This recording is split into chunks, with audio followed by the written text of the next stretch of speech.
Well, good morning everyone. Today is 10-minute Tuesday. After all of the information that you guys gave me, I think I'm just gonna switch it up and do 10 minutes some days, 20 minutes another.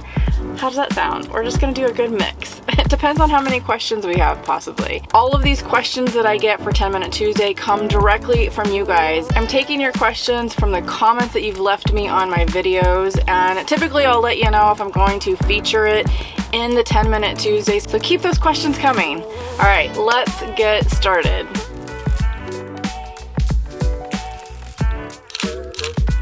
It is 10-minute Tuesday. Let's put 10 minutes up on the clock and let's get to it. So my first question today comes from Patricia Wood. She says, does your rig come with a tire management system? Kind of. It came with a tire pressure monitoring system where it will alert you if your tire pressure is low, but it doesn't even tell you which tire it is. There's no monitoring, none of that. That's the management side, I suppose, of it. I actually have a third-party tire pressure monitoring system that actually gives me a readout. It's just a little box that tells me what my tire pressure is. It tells me the temperature of each tire. It will tell me if one tire is getting lower than the other or if it's too high of a pressure in the tire. So that is actually called Tire Minder, and I got that, I guess, last year actually when I was in Colorado. I had one on my Class C RV and absolutely loved it. I think it's a must-have if you're going to RV, just to make sure that you're monitoring those temperatures, especially because we tend to drive a lot more. And if you're doing a long day of driving and it's hot outside, it's always nice to figure out what that temperature is on your tire. A lot of times when a tire is getting too high of a pressure, the temperature rises and that's when it can lead to a blowout. So I'm very, very careful with that. Okay, so the next question is actually from a couple of people about my comforter. So Deborah Schwab says, the lightweight blanket you purchased to replace your down blanket. She wants to know what it is. That is called a rumple blanket. It's like a camping blanket. I actually bought this one at REI. I was originally looking at them on Amazon and just happened to be in a location where there was an REI and they had one. So I bought it there. I'll provide a link down below to the exact one that I purchased on Amazon. I love the color. It's called Sunrise. So it's got, you know, the blues and the oranges and the yellows in it. It's really, really, really pretty. But so far, I really love it. I haven't been in super cold weather, although I've been down to 40 degrees at night in a couple of spots, and I've kept absolutely warm with it with no issues whatsoever. I didn't feel cold. So yeah, I'm very pleased with it. I'm glad I got rid of that down comforter. Another question was from Tom in FTL, Thomas P. Where was the comforter from? Still like it? That was the Rumple camping blanket that I was just talking about, Tom. Sunflowers 311 says, why did you get rid of the comforter? The previous one I had, which was that white down comforter. I know you said it was bulky, but didn't it just stay laid out flat on your bed all the time? Was the comforter somehow getting in the way of things during the day?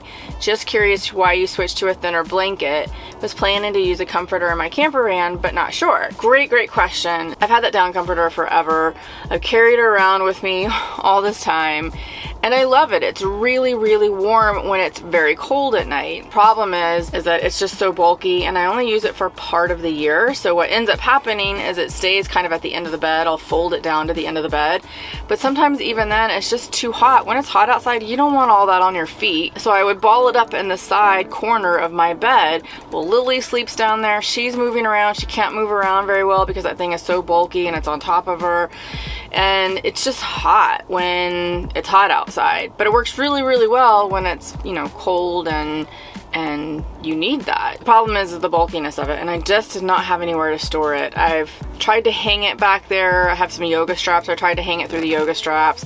It was just so bulky. It was difficult to get it into the hoops, and anyways, the point is it was just too bulky and too hot. The thing that I love about the Rumple camping blanket is that it's very lightweight, but it's still very, very warm. It's made to be warm in cold weather, so it's thin and it can go across, you know, the entire bed. I can ball it up and put it in its little sack. It's just very tiny, so it actually stores very, very well, which was a huge must for me. So far, even with it being a little warmer outside, I can just kind of throw it to the side and it's not so bulky that it's bothering Lily and it's too much on top of her. So it's actually worked out really, really well. So that's the reason why I did it. It was just more minimalist. Plus the other thing, it's white and it just, I mean, I could put a comforter cover over it. Again, it's just another added layer of material and heat, and it just, you know, it would get dirty all the time. So anyways, there you have it. That's why I decided to get rid of it. It was a long time coming too. So the next question is also from Tom in FTL. I'm thinking that's Fort Lauderdale. Thomas P. Do all the RV air conditioners make that loud of a noise? I can't speak for every single RV, but most of the people that I know who have RVs do say that their RV air conditioners are pretty loud. It's probably not every single person, and it also depends on if you have a bigger RV, like a Class A, you're gonna be able to absorb a little bit of that noise in a bigger space. The AC that they put in here, from what I understand, is a little bit too overpowered actually for this RV, which is also probably why it's so loud in here. It's just too small of a space for something so powerful. It does cool down really, really quickly in here, but it doesn't stay very cool in here unless you have that thing running 24/7, and then it just gets too cold sometimes, depending on the temperature. It just gets really cold because it's such a small space, but there's not enough insulation, so if you turn it off, within 5 to 10 minutes, you're already getting warm again in here. So the next question is from Denise Guzzo. I have the Rad Mini step through and was told the fenders would have to be removed in order to use the Rocky Mount bike rack. It appears you have your fenders on. Do you have problems with the fenders? Denise, I don't actually. In fact, I put that front, well, the back tire won't matter because you're just strapping down the tire at the bottom. So it's really the front tire that you're more concerned about. I actually slide that hook onto the wheel, the front wheel, and under the fender, and I haven't had any issues with it. It slides right under really easily, and then I just lock it down pretty hard.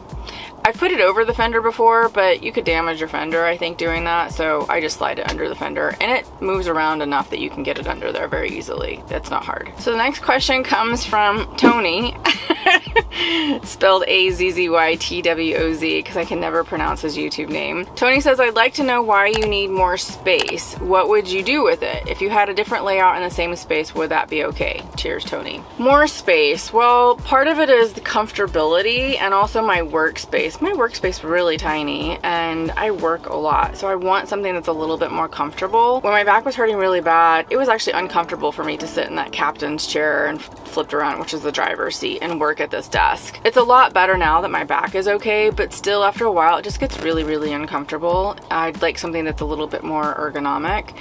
And I don't really have like a lounging space, if you will. So I'd love to have a shower. Plus, like, a lot of times I can't go outside and do yoga. Like if I'm, you know, urban camping, I'm on the street. And so what ends up happening is I have to go find a park. So there's a time factor in, you know, finding a park to do my exercises and my yoga and things that help stretch out my back, which I like to do on a daily basis. I can't do those here on the floor at all. So having something with a bigger floor space would be nice. I was actually able to do my yoga inside of my Class C and do my back exercises there. Of course, I knew this when I came into this van, but I thought, of course, I'd be outside more, and you know, you justify things. And once you really get into it, sometimes you're like, maybe I should have kept the bigger space. But really, I don't regret doing what I did. But that's the reason why. So the last part of Tony's question was, would it be different if I had more space inside of here and the layout was different? Yes, if I could get this to exactly how I wanted, with renovating the van, I think it would be a lot better. I'm still not going to be able to do my exercises in here though, so that's never gonna happen. I can do some in my bed, but I just can't do all the ones that I need to do on the floor inside of the van. Just not enough space in here. Okay, so the next question is from Michelle Schweitzer, and Michelle is saying, could you explain what went wrong 2 times with the black tank dump on the other rig? So Michelle, yeah, that was a crazy event. I was on my Class C and I had the traditional, you know, black tank where you had to put they call it the stinky slinky hose up to the valve, attach the hose to that valve in order to dump the tank.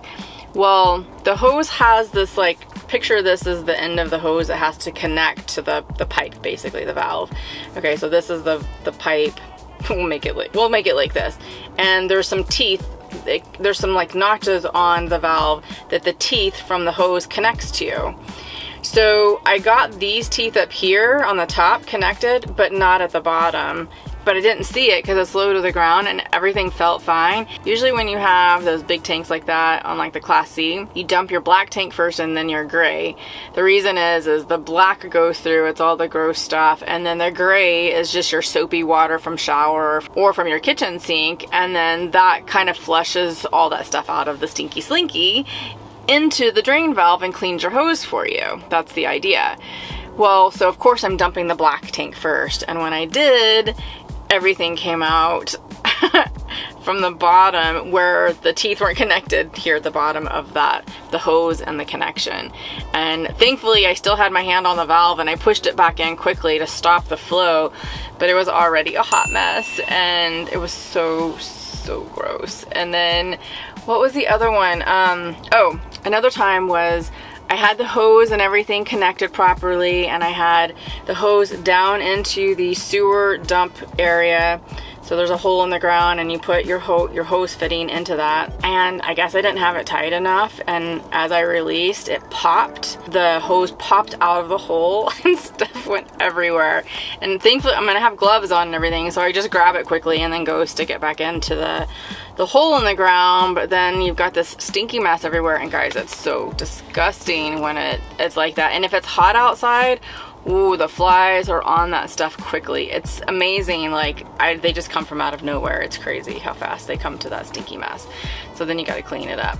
And I actually had one other event. It was last year. I was traveling down south from the Pacific Northwest. I was at a state park and I had my cassette toilet and I was dumping the cassette toilet, and then I went to like clean it out with a hose. So there was a hose and I had the orange valve to my cassette toilet popped up, and then you have to put the hose inside, or the top of it actually, to spray water in. The pressure was so strong from the water hose that it basically flew back at me. It's actually on video, you can go watch that one. I was like, I can't believe that just happened. I'm hoping that there wasn't like stuff all over my face, and there wasn't, but even still it was gross. So the next question is from Rebecca Johnson, and she wants to know, can I run the air conditioner when the van is off? So yes, I can run the air conditioner when the van is off. So my air conditioner runs a couple of different ways. The best way is to run it off of shore power, because then I have a constant source of power to run the air conditioner. If I don't have access to shore power, I can run the AC off of my batteries while the van is off, as long as I have enough charge in my batteries. But if I don't have enough, then I have to run the van to run the second alternator so that it charges my batteries. This van actually came with a system called Volt Start that will look at your battery level, and if it sees that it's too low, it will automatically start your van and then it will start charging the batteries for you. However, mine is not working, so can't do anything about that now. And I didn't use it a lot. I don't really like all that automated stuff happening, to be honest, because I'm just, you know, concerned about things going wrong. And I had that fire that one time, you know, with my alternator, so I like to be there when these things are on rather than it managing itself. I know you didn't ask this question, but to add to that, I rarely run the air conditioner if I'm not on shore power. I rarely run the air conditioner anyways, but since I've been out here on the East Coast, I've had to run it a couple of times. So when I was in Key West, I wanted to run the air conditioner with no shore power so that I could push all the hot air that had built up during the day in the van out.